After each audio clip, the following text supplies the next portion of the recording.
தூக்கத்துல காலுக்காகத்துக்கு ஒரு கனவு வந்தது. காலுஜி, நான் தான் கோரி.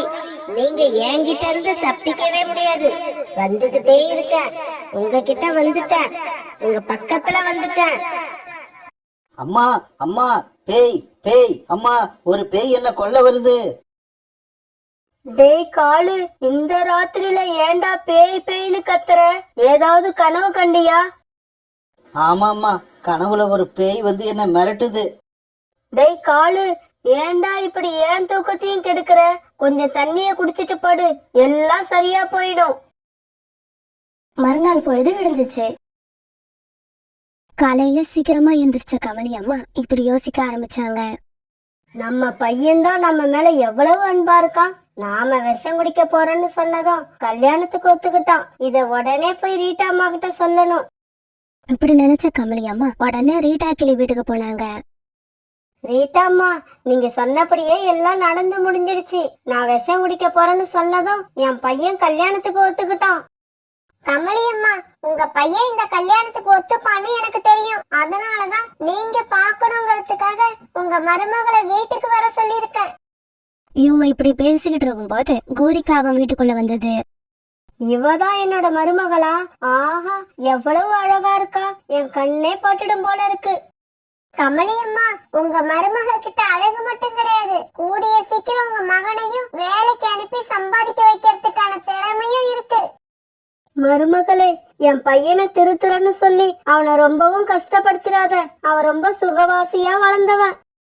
அத்தை, ஆபரேஷன் பண்ணும்போது வலிக்கிறது, ரத்தம் வர்றது இதெல்லாம் சாதாரணம். இதையெல்லாம் சகிச்சுக்கிட்டாதான் நோய் குணமாகும். நீங்க எதுக்கும் கவலைப்படாதீங்க.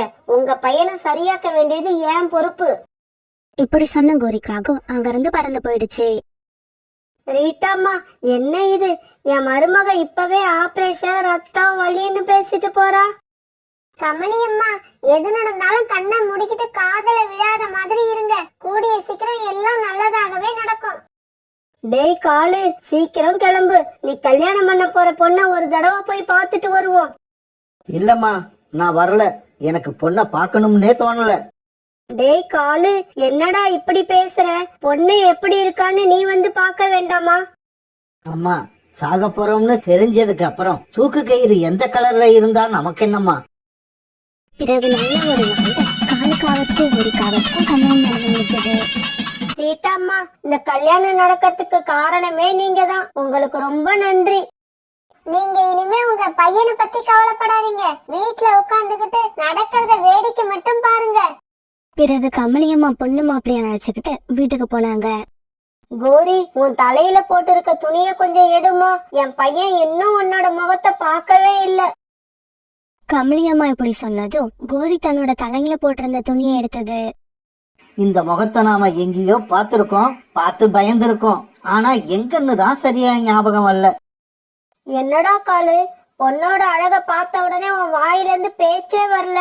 என் மருமக அழக பார்த்து நீ அதுல மயங்கிடுவன்னு எனக்கு தெரியும். அம்மா, நீங்க பொய் பேசி நான் கேட்டதே இல்ல. கோரி, நீ என் பையன் கூட பேசிக்கிட்டே இருமா. நான் உங்களுக்கு சாப்பிட ஏதாவது தயார் பண்ணி கொண்டு வரேன். இப்படி சொன்ன கமலி அம்மா பிறகு கிச்சனுக்கு போய் சாப்பாடு தயார் பண்ணி கொண்டு வந்தாங்க. பிறகு 3 பேரும் சாப்பாட்டை சாப்பிட்டு முடிச்சாங்க. அத்தை, அந்த போட்டோகிராஃபர் போட்டோ எடுக்கிறப்ப என்ன அப்படி நில்லுங்க இப்படி நில்லுங்கன்னு சொல்லி பாடா படுத்தி எடுத்துட்டான். எனக்கு ஒரே டயர்டா இருக்கு. நான் தூங்க போறேன். தாராளமா தூங்குடி மருமகளே, உனக்கு எந்த வேலையும் இல்ல. நிம்மதியா படுத்து தூங்கு. பிறகு 3 பேரும் தங்களுடைய கூட்டுகள்ல படுத்து தூங்க ஆரம்பிச்சாங்க. ஒரு நாள் காலையில கோரிக்காகம் எழுந்திரிச்சு பாக்குறப்ப காலுக்காகம் கூட்டுல படுத்து தூங்கிட்டு இருந்தது. ஆனா கமலியம்மா அவங்களோட கூட்டுல இல்ல. காலுஜி, காலுஜி. கோரிக்காகம் இப்படி கத்தியும் காலுக்காகம் எழுந்திருக்கவே இல்ல. உடனே கோரி ஒரு பாட்டில்ல தண்ணீர் எடுத்துட்டு வந்து காலுக்காகத்தோட முகத்துல ஊத்துச்சு. முகத்துல தண்ணீர் பட்ட உடனே காலுக்காக அவசரமா எந்திரிச்சது. கோரி, எதுக்காக என் முகத்துல தண்ணிய ஊத்துன? நான் தூக்கத்துல இருக்கிறப்ப இப்படி எல்லாம் செஞ்சா எனக்கு கெட்ட கோபம் வரும். காலுஜி, விடிஞ்சதுக்கு அப்புறமும் நீங்க இப்படி தூங்கிக்கிட்டு இருந்தீங்கன்னா எனக்கு கெட்ட கோபம் வரும். ஆமா, அத்தை எங்க போயிருக்காங்க? வீட்டுல இல்லையே. அம்மாவா? அவங்க வேலைக்கு போயிருப்பாங்க. ஓஹோ, நீங்க புது மாப்பிள்ளை, அதனாலதான் ஒரு வாரமா வேலைக்கு போகலையா? பரவாயில்ல, நாளையில இருந்து நீங்க வேலைக்கு போகலாம். அத்தை என் கூட வீட்டுல இருப்பாங்க. நாம நினைச்ச மாதிரியே கோரி வேலைக்கு போறத பத்தி பேச ஆரம்பிச்சிட்டா. வேலைக்கு போற எண்ணமே நமக்கு இல்லைன்னு இவகிட்ட சொல்லிட்டோம்னா நம்ம கிட்ட சண்டை போட்டுக்கிட்டு வீட்டை விட்டு போயிடுவா. இங்க பாரு கோரி, எனக்கு வேலைக்கு போற எண்ணமே கிடையாது. நான் வேலைக்கு போகவும் மாட்டேன். காலுஜி, ஏன் இப்படி டென்ஷன் ஆகி கத்துறீங்க? உங்களை நான் நாளைக்கு தான் வேலைக்கு போக சொன்னேன். நாளைக்குன்னு இல்ல, என்னைக்குமே வேலைக்கு போக மாட்டேன். காலுஜி, நாளைக்கு நடக்க போறத நாளைக்கு பாத்துக்கலாம். இன்னைக்கு நிம்மதியா படுத்து தூங்குங்க. ஏன்னா நாளைக்கெல்லாம் பகல்ல படுத்து தூங்க முடியாது. அன்னைக்கு சாயங்காலம் ஆச்சு. கமலி அம்மா வேலையை முடிச்சிட்டு வீட்டுக்கு வந்தாங்க. கோரி, இந்தாம்மா என்னோட சம்பள பணம். நீ சொன்ன மாதிரியே நான் கணக்க முடிச்சிட்டு வந்துட்டேன். நாளையில இருந்து நான் வேலைக்கு போக போறது இல்ல. அம்மா இப்படி சொன்னதை கேட்டு காலுக்காகத்துக்கு பெரிய அதிர்ச்சி ஆயிடுச்சு. என்னது, வேலைய விட்டுட்டீங்களா? யார கேட்டு வேலைய விட்டீங்க? இவங்க இப்படி பேசிக்கிட்டு இருக்கும் போது சோனா குருவி அங்க வந்தது. கமலி அம்மா, என்ன வீட்டுல ஒரே சத்தமா இருக்கு? கமலி அம்மா உடனே நடந்தது எல்லாத்தையும் சோனா குருவி கிட்ட சொன்னாங்க. காலண்ணா, அம்மா வேலையை விட்டுட்டு வந்ததுல எந்த தப்பும் இல்ல.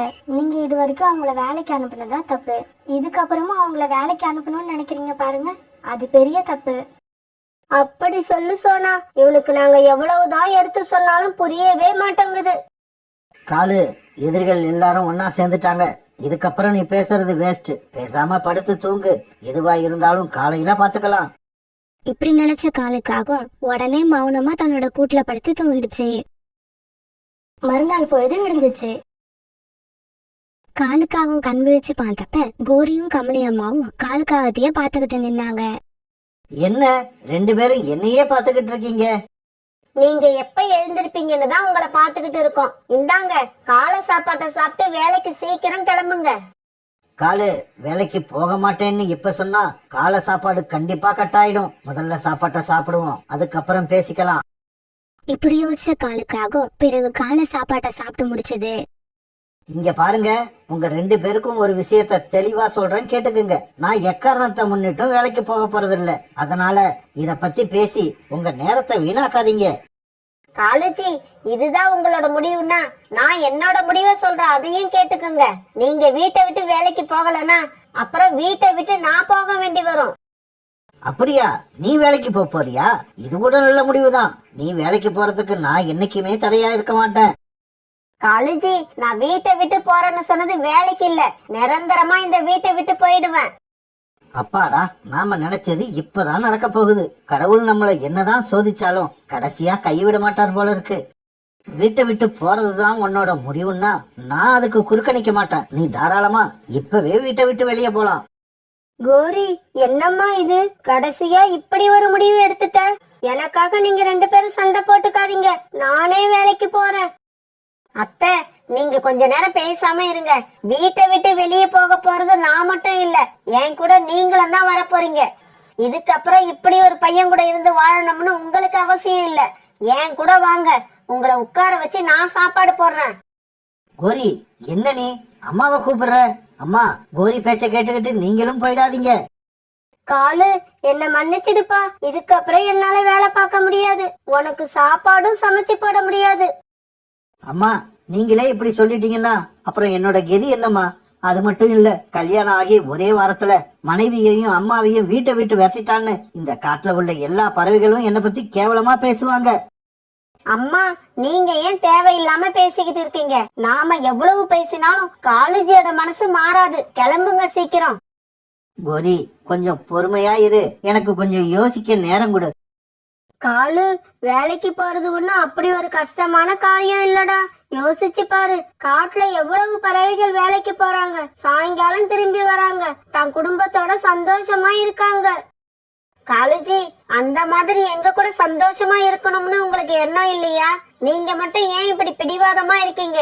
எங்களுக்காக உங்க பிடிவாதத்தை கொஞ்சம் விட்டு கொடுங்க. சரி, விட்டு கொடுக்கறேன். உங்களுக்காக என்னோட பிடிவாதத்தை மட்டும் இல்ல, என் சந்தோஷத்தையும் விட்டு கொடுக்கறேன். இப்பவே வேலைக்கு கிளம்புறேன். எந்த வேலை கிடைச்சாலும் செய்யறேன். சாயங்காலம் சம்பளத்தோட வந்து உங்களை பாக்குறேன். இப்படி சொன்ன காலுக்காகவும் அழுதுகிட்டே வீட்டை விட்டு வெளியே பறந்து போச்சு. கோரி, என் மருமகளே, நீ சொன்ன மாதிரியே ஆபரேஷனை சக்சஸா முடிச்சிட்ட. என்ன, என் பையன் மனசுல கொஞ்சம் வலி வந்திருக்கும், பரவாயில்ல, அது காலப்போக்குல சரியா போயிடும். காலுக்காகவும் கோரிக்காகவும் தன்னோட வீட்டை விட்டு தானே கிளம்பி வெளியில பறந்து போனாங்க. இப்படி பறந்து போனவங்க ஒரு மரத்தோட கிடையில உட்காந்து இந்த மாதிரி பேச ஆரம்பிச்சாங்க. கோரி, ஒவ்வொரு நாளும் நாம உணவுக்கு பெரிய போராட்டம் நடத்த வேண்டியிருக்கு. இப்பெல்லாம் எல்லா பறவைகளும் புத்திசாலி ஆயிட்டாங்க. அவங்கள ஏமாத்துறது ரொம்பவும் கஷ்டமா இருக்கு. காலுஜி, ஒரு பறவையை ஏமாத்த நாம எவ்வளவுதான் கஷ்டப்பட்டாலும் அந்த பறவையை நம்ம ஏமாத்திட்டோம்னு நினைக்கிறப்ப கிடைக்கிற சந்தோஷத்துக்கு முன்னாடி நம்ம பட்ட கஷ்டம் எல்லாம் மறைஞ்சு போயிடும். சரி கோரி, வா நாம கிளம்புவோம். இன்னைக்கு நம்ம கிட்ட எந்த பறவை ஏமாற போகுதுன்னு தெரியல. இப்படி பேசிக்கிட்ட காலுக்காகவும் கோரிக்காகவும் அவங்க இருந்து பறந்து போய் தங்களுக்கான உணவை தேட ஆரம்பிச்சாங்க. இப்படி பறந்து போனவங்க அவங்களுக்கு அன்னைக்கு நேரம் சரியில்லை போல இருக்கு. அன்னைக்கு இவங்க பறவைகள் இல்லாத நிறைய கூடுகளை பார்த்தாங்க. ஆனா அந்த கூட்டுல எல்லாம் தானியங்களோ பழங்களோ இல்ல. தானியங்களும் பழங்களும் இருந்த கூட்டுல எல்லா பறவைகளும் உட்கார்ந்து இருந்தாங்க. இப்படி ரொம்ப நேரம் பறந்து போய்கிட்டு இருக்காங்க. மறுபடியும் ஒரு மரத்தடியில உட்காந்து பேச ஆரம்பிச்சாங்க. என்ன கோரி, இன்னைக்கு நமக்கு ரொம்ப பேட் டைமா இருக்கும் போல இருக்கு. ஆமா காலுஜி, உணவு இருக்கிற கூட்டுல எல்லாம் பறவைகள் இருக்காங்க, பறவைகள் இல்லாத கூட்டுல உணவே இல்ல. எவ்வளவு நேரத்துக்கு இறைவன் நம்மளை இப்படி சோதிப்பாருன்னு தெரியல. இவங்க 2 பேரும் பேசிக்கிட்டு இருக்க இதே சமயத்துல புதுசா ஓட்டல் ஆரம்பிச்சிருந்த சோனா குருவி சாப்பிட யாருமே வராதானே உட்காந்து ஓடிக்கிட்டு இருந்தது. அம்மா, என்னம்மா இது, கடை ஆரம்பிச்சு இவ்வளவு நேரம் ஆகுது, சாப்பிட யாருமே வரல. பியூட்டி, முதல் முறையா நம்ம இன்னைக்கு தானே கடை ஆரம்பிச்சிருக்கோம், அதனால இப்படிதான் இருக்கும். நம்ம கடை ஆரம்பிச்சிருக்க விஷயம் நிறைய பறவைகளுக்கு தெரிஞ்சாதான் சாப்பிட வருவாங்க. அம்மா, இருந்தாலும் இன்னும் கொஞ்ச நேரத்துல சாயங்காலம் ஆக போகுது, ஆனா இது வரைக்கும் யாருமே வரல. வருவாங்க பியூட்டி, கண்டிப்பா வருவாங்க. ஆனா நம்ம கொஞ்சம் பொறுமையா இருக்கணும். இது வரைக்கும் தன்னோட ஹோட்டலுக்கு யாருமே சாப்பிட வராதால சோனா குருவிக்கு கவலையா தான் இருந்தது. இருந்தாலும் அதை வெளிக்காட்டிக்காம பியூட்டி கிட்ட இப்படி பேசிக்கிட்டு இருந்துச்சு. சோனா குருவி அந்த காட்டுல கூலிகளை பாத்துக்கிட்டு இருந்துச்சு. ரொம்பவும் கடுமையான முறையில உழைச்சு கொஞ்சம் பணம் சேர்த்து இப்ப இந்த ஹோட்டல் ஆரம்பிச்சிருக்கு. அன்னைக்கு சாயங்காலம் ஆச்சு. காலையில இருந்து உணவு தேடி பறந்து போன காலக்காகத்துக்கும் குறிக்காகத்துக்கும் இது வரைக்கும் எந்த விதமான உணவும் கிடைக்கல. அதனால மனசு சோர்ந்து போன காங்கள் 2 பேரும் ஒரு இடத்துல உட்கார்ந்தாங்க. கோரி, இதுக்கு மேல நமக்கு உணவு கிடைக்குங்கிற நம்பிக்கை எனக்கு இல்ல. காலுஜி, நமக்கு எப்படியாவது உணவு கிடைக்குங்கிற நம்பிக்கை எனக்கு இப்பதான் வந்திருக்கு. என்ன கோரி சொல்ற? அங்க பாருங்க, சோனா குருவி இன்னைக்கு ஹோட்டல் கடை ஆரம்பிச்சிருக்கு. ஆனா யாருமே சாப்பிட வரல போல. செஞ்சு வச்ச சாப்பாடெல்லாம் அப்படியே இருக்கு. நீ சொல்றதெல்லாம் வாஸ்தவம் தான். இருந்தாலும் சோனா குருவி அந்த சாப்பாட்டை நமக்கு கொடுக்குங்கிறது என்ன நிச்சயம்? காலுஜி, அதுவா கொடுக்காது, நாம தான் கொடுக்க வைக்கணும். நீங்க என் கூட வாங்க, என்ன செய்யணும்னு எனக்கு தெரியும். இப்படி பேசிக்கிட்டே காலுக்காகவும் கோரிக்காகவும் சோனா குருவியோட கடைக்கு போனாங்க. என்ன சோனா, இன்னைக்குதான் கடை ஆரம்பிச்சியா? வியாபாரம் எல்லாம் எப்படி இருக்கு? கோரி அக்கா, கடை இன்னைக்குதான் ஆரம்பிச்சிருக்கேன். அதனால நிறைய பறவைகளுக்கு நான் கடை ஆரம்பிச்சிருக்க விஷயம் தெரியல. ஆமா ஆண்டி, அதனால இன்னைக்கு எங்களுக்கு வியாபாரமே இல்ல. செஞ்சு வச்ச சாப்பாடு எல்லாம் அப்படியே இருக்கு. கோரி அக்கா, நீங்க என்ன விஷயமா இங்க வந்தீங்க? எனக்கு தெரிஞ்ச அனாத ஆசிரமம் ஒண்ணு பக்கத்து காட்டுல இருக்கு. அங்க தங்கி இருக்கிற பறவைகளுக்கு இரவு உணவு சமைக்க விறகு இல்லைன்னு கேள்விப்பட்டேன். அதனாலதான் இந்த பக்கம் வந்து எங்கேயாவது காஞ்ச விறகு இருக்கான்னு நானும் காலேஜையும் தேடிக்கிட்டு இருக்கோம். அப்படியா கோரி அக்கா, எனக்கு ஒரு யோசனை தோணுது. நான் சொன்னா அதுக்கு ஒத்துப்பீங்களா? சொல்லு சோனா, நல்ல யோசனையா இருந்தா ஒத்துக்க வேண்டியதுதான். இல்ல, நான் இன்னைக்கு செஞ்சு வச்ச சாப்பாடு எல்லாம் அப்படியே மீந்து போயிடுச்சு. அதனால நீங்க இதுக்கப்புறம் விறகு தேடிக்கிட்டு இருக்க வேண்டாம். இந்த உணவையே கொண்டு போய் அந்த அனாத ஆசிரமத்துக்கு கொடுத்துருங்க. வீணா போகிற உணவை அவங்களாவது சாப்பிட்டோம். சோனா, இதுவும் நல்ல யோசனை தான். மத்தவங்களுக்கு உதவி பண்ற மனப்பான்மை உனக்கு அதிகமாவே இருக்கு. அந்த பறவைகள் இந்த உணவை சாப்பிட்டுட்டு உன்னை மனசார வாழ்த்துவாங்க. இப்படி சொன்ன காலுக்காகவும் கோரிக்காகவும் சோனா கொடுத்த உணவை எடுத்துக்கிட்டு தங்களுடைய வீட்டை நோக்கி பறந்து போனாங்க. காலுஜி, இந்த சாப்பாடு எனக்கு ரொம்ப பிடிச்சிருக்கு. கோரி, சோனா குருவிக்கு இவ்வளவு ருசியா சமைக்க தெரியுங்கிறது எனக்கு இப்பதான் தெரியும். சோனா குருவி இந்நேரம் இந்த சாப்பாட்டை அநாத ஆசிரமத்துல உள்ள ஏழை பறவைகள் சாப்பிடுவாங்கன்னு நினைச்சுக்கிட்டு இருக்கும். அது என்னவோ உண்மைதான் கோரி. இந்த சாப்பாட்டை சாப்பிட்ட நான் ஒரு ஏழை, நீ ஒரு ஏழை. இந்த காட்டுல நம்மளை விட வேற ஏழைங்க யாருமே இல்ல. இப்படி சொல்லிட்டு காலுக்காகவும் கோரிக்காகவும் சந்தோஷமா சிரிச்சாங்க. மறுநாள் பொழுது விடிஞ்சிச்சு. ரோனி, நேத்துதான் சோனா குருவி ஆரம்பிச்சிருக்கிற ஹோட்டலுக்கு போய் சாப்பிட்டு பார்த்தேன். சாப்பாட்டை வாயில வைக்க முடியல. தயவு செய்து மறந்து கூட நீ அந்த பக்கம் போயிடாத. அப்படியா கோரி? சோனா புதுசா ஹோட்டல் ஆரம்பிச்சிருக்கு, இன்னைக்கு போய் சாப்பிட்டு பார்க்கலாம்னு நினைச்சேன். ஆனா நீ இப்படி சொன்னதுக்கு அப்புறம் அந்த பக்கம் போகவே மாட்டேன். இப்படி சொன்ன ரோனி குருவி அங்க இருந்து பறந்து போயிடுச்சு. கோரி, ஏன் இப்படி போய் சொல்ற? சோனா குருவி சாப்பாட்டை நல்லா தானே சமைச்சிருந்தது. சாப்பாடு நல்ல ருசியா இருக்குன்னு நேத்து ராத்திரி நீயும் தானே சொன்ன. என்ன காலுஜி, கொஞ்சம் கூட விவரம் இல்லாம இருக்கீங்க. எல்லா பறவைகளும் சோனா குருவி கடைக்கு போய் சாப்பிட ஆரம்பிச்சுட்டாங்கன்னா நமக்கு எப்படி சாப்பாடு கிடைக்கும்? என்னோட ஆசை என்ன தெரியுமா? சோனா குருவியோட கடையில வியாபாரமே நடக்க கூடாது. சமைச்சு வச்ச சாப்பாடு எல்லாம் அப்படியே இருக்கணும். ராத்திரி நாம போய் அநாத ஆசிரமத்துக்குன்னு போய் சொல்லி அந்த சாப்பாட்டை எடுத்துக்கிட்டு போய் வீட்டுல உட்காந்து திருப்தியா சாப்பிட்டுட்டு நிம்மதியா தூங்கணும். கோரி, வர வர உன்னோட ஐடியா எல்லாம் வேற லெவல்ல இருக்கு. சரி சரி, நீங்க வேற பக்கம் பறந்து போய் 4 பறவைகளை பார்த்து நான் ரோனி குருவி கிட்ட என்ன சொன்னனோ அத அப்படியே சொல்லுங்க. கோரிக்காக இப்படி சொன்னதும் காலுக்காக வேற பக்கம் பறந்து போய் கண்ணுல பட்ட பறவைகள் கிட்ட எல்லாம் சோனா குருவி கடையில உணவு சரியில்லைன்னு சொல்ல ஆரம்பிச்சது. இப்படி அன்னைக்கு பூரா காலுக்காகவும் கோரிக்காகவும் பாக்குற பறவைகள் கிட்ட எல்லாம் சோனா குருவியோட ஹோட்டல் சாப்பாடு நல்லா இல்லைன்னு போய் சொல்ல ஆரம்பிச்சாங்க.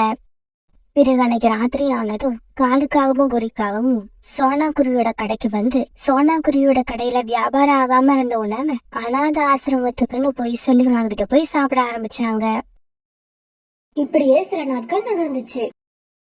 சோனா குருவியோட கடையில உள்ள உணவு எல்லாம் ருசியா இல்லைன்னு மற்ற பறவைகளோட மனசுல ஒரு தவறான எண்ணத்தை ஏற்படுத்தின காலுக்காகவும் கோரிக்காகவும் ஒரு நாள் சாயங்காலமா மீந்து போயிருந்த உணவு வாங்கறதுக்காக சோனா குருவியோட கடைக்கு பறந்து வந்தாங்க. கோரி அக்கா, வர வர எங்க கடையோட நிலைமை ரொம்ப மோசமா போகுது.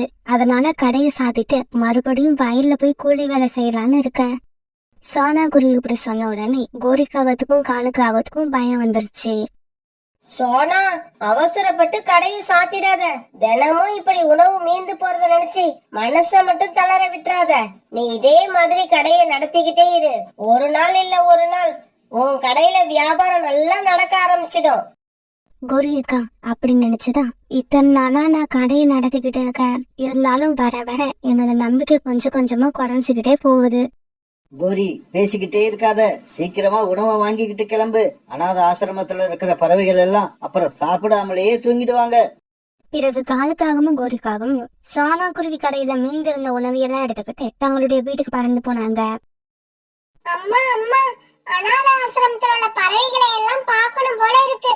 அப்புறம் அவங்களுக்கெல்லாம் ஏன் கையால உணவு பரிமாறணும்னு ஆசைப்படுறேன். அவ்வளவுதானே, தெரிவா, நம்மளும் கடையை சாத்திட்டு காவல் கூடவே அந்த அநாத ஆசிரமத்துக்கு போவோம். இப்படி பேசிக்கிட்ட சோனா குருவியும் பியூட்டியும் பிறகு தங்களுடைய கடையை மூடிட்டு காவல்கள் பின்னாலேயே பறந்து போனாங்க. தங்களுடைய வீட்டுக்கு போன காவல்கள் 2 பேரும் சோனா குருவி கிட்ட இருந்து வாங்கிட்டு வந்த உணவை எடுத்து வச்சு சாப்பிட ஆரம்பிச்சாங்க. காலேஜி, சாப்பாடு எப்படி இருந்தது? வழக்கம் போல சோனா குருவியோட சாப்பாடு ரொம்ப ருசியா தான் இருந்தது. காலேஜி, நாளைக்கும் எப்போதும் போல கண்ணுல படுற பறவைகளை பார்த்து சோனா குருவியோட கடையில சாப்பாடு சரியில்லை, யாரும் சாப்பிடாதீங்கன்னு மறக்காம சொல்லுங்க. ஆமாங்கோரி, பகல்ல நாம அப்படி ஹார்ட் ஒர்க் பண்ணுனாதான் ராத்திரியில இந்த மாதிரி ருசியான சாப்பாடு கிடைக்கும்.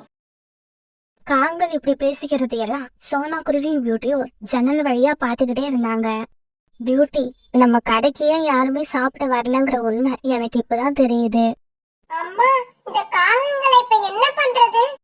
இப்போ ஒண்ணும் செய்ய வேண்டாம் பியூட்டி, இந்த காகங்களை நம்ம அப்புறமா கவனிச்சுப்போம். இப்போதைக்கு நாம செய்ய வேண்டிய முக்கியமான வேலை நம்ம கடைக்கு எல்லா பறவைகளையும் வர வச்சு சாப்பிட வைக்கணும். அதுக்கு என்கிட்ட வேற ஒரு ஐடியா இருக்கு.